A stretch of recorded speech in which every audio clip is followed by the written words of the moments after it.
एक दिन में मेरी लाइफ कैसे चेंज हो गई मैं सोच भी नहीं सकती। सालों बाद नीता और पलक की मुलाकात हुई, वो भी इत्तेफाक से। दोनों बचपन की सहेलियां थी। एक ही मोहल्ले में आसपास घर था, इसीलिए साथ साथ स्कूल जाना आना होता था। उन दिनों सलवार कुर्ता पहनकर रिबन वाली चोटी पैदल ही स्कूल जाने की परंपरा थी, जिसमें बच्चों का बड़ा आनंद भी आता था। कॉलेज भी दोनों साथ साथ पढ़े और भावी जीवन के सपने भी साथ देखे। आज अचानक सरगम मॉल में आमना सामना हो गया।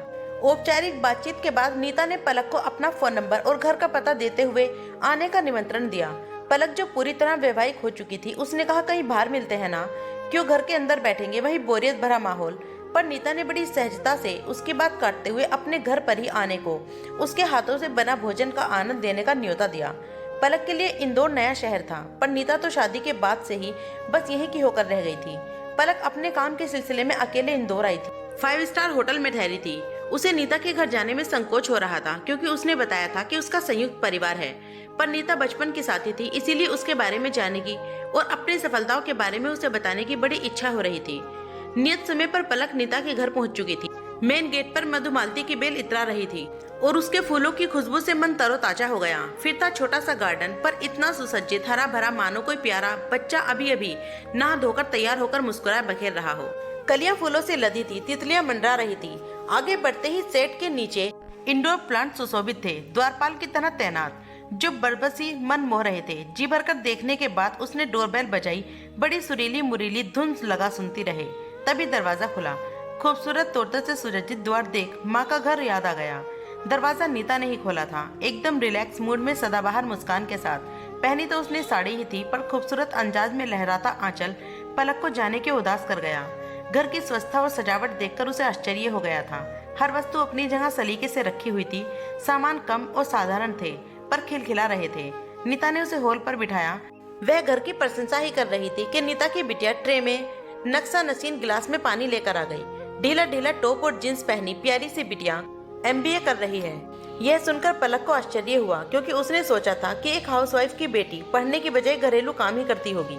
थोड़ी ही देर में एक महिला आई, चेहरे पर अलौकिक तेज, आत्मविश्वास की झलक। सलीके से पहनी गई साड़ी और बेहद खूबसूरत उस महिला के आते ही नीता ने उठकर उसका परिचय कराया और उसके बैठने के बाद खुद बैठी। उनका व्यक्तित्व ऐसा था कि पलक भी बैठी न रह सकी। वह नीता की सास थी। नीता ने बताया वह पहले टीचर थी, रिटायर हो गई हैं और अब हम दोनों मिलकर गृह उद्योग चला रहे हैं। अचार, पापड़, बरी, बिजोरी आदि यह सब मम्मी जी और मैं मिलकर बनाते हैं। ऑर्डर पर सब कुछ तैयार करते हैं, लेकिन टाइम फिक्स है। दिन में 11 बजे से 3 बजे तक हम अपने इस काम को समय देते हैं। हमारा घर खर्च तो इस काम से ही निकल जाता है, और अपना काम करने का तो आनंद ही कुछ और है। कोई तनाव नहीं, क्योंकि कोई बॉस नहीं है, हम खुद ही मालिक हैं। अब तो पलक का सर चकराने लगा था। उसे यह बात हजम ही नहीं हो रही थी कि सास बहू भी मिलकर इस तरह खुशी खुशी कोई काम कर सकते हैं। खैर, नीता चाय बनाने के लिए उठने लगी तो उसकी सास ने बड़े प्यार से कहा, अरे तुम बैठो, बरसों बाद मिले हो, जमकर बातें करो। चाय नाश्ता तैयार है, मैं अभी भिजवाती हूँ। थोड़ी देर में चाय और गर्मा गर्म पकौड़े बिटिया रानी लेकर आ गई। पलक को सब कुछ जादुई लग रहा था। नीता उसे अपना घर दिखाने लगी। घर था तो छोटा, पर भव्य लग रहा था। नीता ने बड़े उत्साह से पलक को अपने टेरेस दिखाया, जहाँ खूबसूरत फूलों के साथ साथ ताजी सब्जियां भी छत पर इतरा रही थी। आश्चर्य से पलक ने पूछा, इनकी सेवा के लिए माली तो जरूर रखा होगा ना? नीता ने हंसते हुए कहा, अरे नहीं, उसकी क्या जरूरत है, मैं और मम्मी जी काफी हैं। हाँ हाँ। अब तो पलक अपने आप को ही रोक नहीं सकी और पूछी बैठी, भगवान ये तो बता, सास के साथ इतनी पटती कैसे है तेरी? क्या काला जादू किया है? कभी मन मुटाव नहीं होता? मैं तो नहीं रह सकती इस तरह।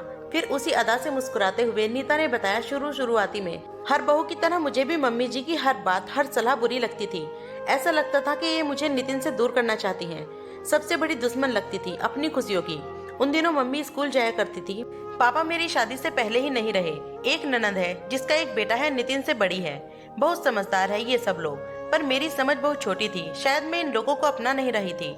मैं भी आम लड़की की तरह हर बात अपनी मम्मी को बताती फोन पर और जमकर सास की कमियां गिनती, पर मम्मी कभी मेरी बातों को सुनकर कोई जवाब नहीं देती, अनसुना कर जाती, जैसे उन्हें इस बात से कोई मतलब ही नहीं। धीरे धीरे मैंने भी इन बातों को महत्व देना कम कर दिया, पर टीस सी रहती। नानू के जन्म होने पर भी मैं चाहती थी डिलीवरी मैके में हो, पर मम्मी ने बड़ी सफाई से मना कर दिया, यह कहकर कि बेटा बाद में यहाँ आना तो ज्यादा अच्छा रहेगा, जच्चा बच्चा दोनों ही सेवा जतन हो जाएंगे। उस वक्त मम्मी पर गुस्सा आ रहा था, पर जो होता है अच्छे के लिए होता है। मेरी सास ननद ने जमकर सेवा की। डिलीवरी के समय मुझे लगा ही नहीं कि मैं अजनबियों के बीच हूँ। रानू के आते ही सबसे उसका रिश्ता जुड़ते ही मुझे सब अपने लगने लगे।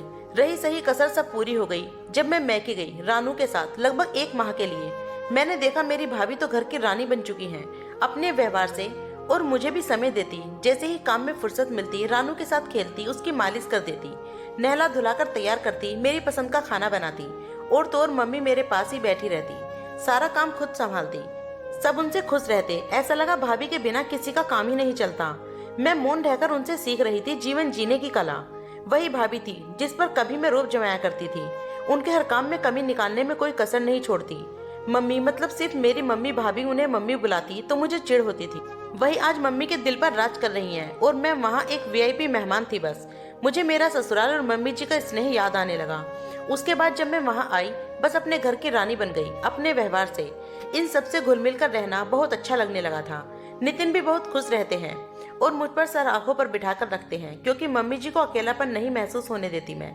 हमारे बीच काम की कोई टेंशन नहीं, जिसे दिखा वही कर लेता है। पता है सुबह की चाय तो मम्मी जी ही सबके लिए बनाती हैं। पलक सास बिना ससुराल में तो मैं कल्पना भी नहीं कर सकती। रानू तो जैसे पूरे घर की जान है। मम्मी जी उसका पूरा ध्यान रखती हैं, संस्कार में कोई कमी नहीं रह जाए। मुझे और क्या चाहिए, बहुत खुश हूँ मैं। अब तक 8:30 बज गए थे, नितिन भी आ गए थे, भोजन पूरा तैयार था, टेबल पर लग चुका था। पलक सोच में पड़ गई, नीता तो बहुत देर से मेरे साथ है, फिर ये सब सोचा ऑर्डर कर दिया होगा पहले से। नीता सबकी थाली लगा रही थी और मम्मी जी रुचि ले लेकर बातें बता रही थी। बेटा ये सेमी और भाटा हमारे घर का ही है, खूब फले हैं, तुमने देखा ना, उसी की सब्जी बनाई है। लौकी भी आज ही तोड़ी, रायता बनाने के लिए धनिया, मिर्च, टमाटर, अदरक, खीरा सब किचन गार्डन से आता है। पलक यहाँ भी गलत साबित होने पर हंसपड़ थी। नितिन भी स्नेह से अचार के जार खोलकर थाली पर रखते हुए कहने लगा, पलक जी आप मम्मी के हाथ का बना अचार खाइए, आप ऑर्डर दिए बिना नहीं रह पाएंगी। सबके साथ पलक भी खिलखिला उठी। मम्मी जी ने कहा ऑर्डर लेंगे क्या हम अपनी पलक बेटी से? हमने तो नींबू, हरी मिर्च, आंवले का अचार, बिजोरी, लाइबरी सब पैक कर दिया है। अरे वाह आंटी जी, ये सब मेरे फेवरेट हैं। जरूर नीता ने आपको बताया होगा, आज बहुत दिनों बाद खिलखिलाकर हंसी मजाक करते हुए भोजन किया था पलक ने, इसीलिए जानबूझकर उसने अपने शुगर की गोली भी नहीं खाई। भूल जाना चाहती थी अपना हर तनाव। पलक को होटल तक छोड़ने नीता और नितिन स्वयं आए थे।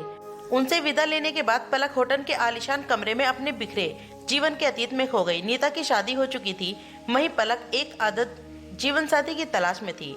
बहुत से लड़कों को रिजेक्ट करने के बाद विक्रम को चुना था, जरूरत नहीं थी। फिर भी पलक को गृहिणी कहलवाना पसंद नहीं था, सो अपनी योग्यता अनुसार जॉब चुनकर अपने को व्यस्त कर लिया। पति और घर उसके लिए गौण थे, मुख्य था उसका काम। इस बीच अमन उसकी गोद में आ गया। ससुराल में कुछ दिन रहना हुआ, सभी खुश थे, पर पलक को उनका साथ पसंद नहीं था। वापस आ गई अपनी दुनिया में और नन्हे अमन को आया के भरोसे छोड़कर काम शुरू कर दिया। जबकि विक्रम चाहता था कि पलक अपना समय अमन की परवरिश पर दे। सास ससुर ननद देवर सब थे परिवार में, पर पलक को इन सबका साथ भीड़ लगता था, इसीलिए उसने विक्रम को अलग घर लेकर रहने पर मजबूर कर दिया था। अच्छी सोसाइटी में बंगला था, महंगी गाड़ी थी, सब कुछ था, फिर भी चहकता नहीं था घर। अजीब सी वीरानगी थी। अमन को भी 6ठी क्लास में बोर्डिंग स्कूल में डालकर अपना पल्ला झाड़ लिया था, क्योंकि बच्चा पालना उसे बोझ लग रहा था। लगे भी क्यों ना, कौन सा उसे अनुभव था परवरिश का। आज पलक को सब कुछ रीता सा लग रहा था। घबराहट सी हो रही थी, मानो सब कुछ हाथ से फिसल गया हो। ना विक्रम का फोन आया था, ना ही अमन का। नीता से मिलने से पहले तो उसे खुद पर किसी पर ध्यान ही नहीं था। फिर अचानक अपने ही अस्तित्व में उसे बोनापन नजर आने लगा। उसे बेचैनी सी महसूस हो रही थी। तुरंत ही विक्रम को फोन लगाया। दूसरी तरफ से आवाज आई, कहिए मैडम सब ठीक तो है ना? सोई नहीं अभी तक? पलक निशब्द थी, कहते भी ना बना कि उसे विक्रम की याद आ रही है, क्योंकि आज तक उसने कभी ऐसा जताया ही नहीं था। क्या हुआ, कुछ बोलो। मैं कल आ रही हूँ वापस। हाँ तुमने बताया था, मुझे याद है भाई, आ जाऊंगा तुम्हें लेने, बस यही याद दिलाना था, हंसते हुए कहा विक्रम ने। सो जाओ, गुड नाइट। और फोन कट गया। पर पल अभी भी मोबाइल कान से लगाई थी। आज तो वह बहुत कुछ सुनना चाहती थी जो अनसुना था, बहुत कुछ कहना चाहती थी जो आज तक अनकहा था। उसी रात उसने फैसला कर लिया, जो हुआ सो हुआ, अब समेटना है मुझे मेरे रिश्तों को। मोती कितने बिखर गए हैं। सुबह उठकर पलक बहुत हल्का महसूस कर रही थी। जाने क्या बदल गया, एक रात में सोचने लगी। आज वह मिसेज विक्रम अवस्थी बनकर घर लौट रही थी। उसने मन ही मन ऊपर वाले को धन्यवाद दिया नीता से मिलाने के लिए। दोस्तों कहानी कैसी लगी कमेंट करके जरूर बताइएगा। कहानी पसंद आए तो वीडियो को लाइक शेयर कमेंट और चैनल को सब्सक्राइब करना। वीडियो पूरा देखने के लिए बहुत बहुत शुक्रिया।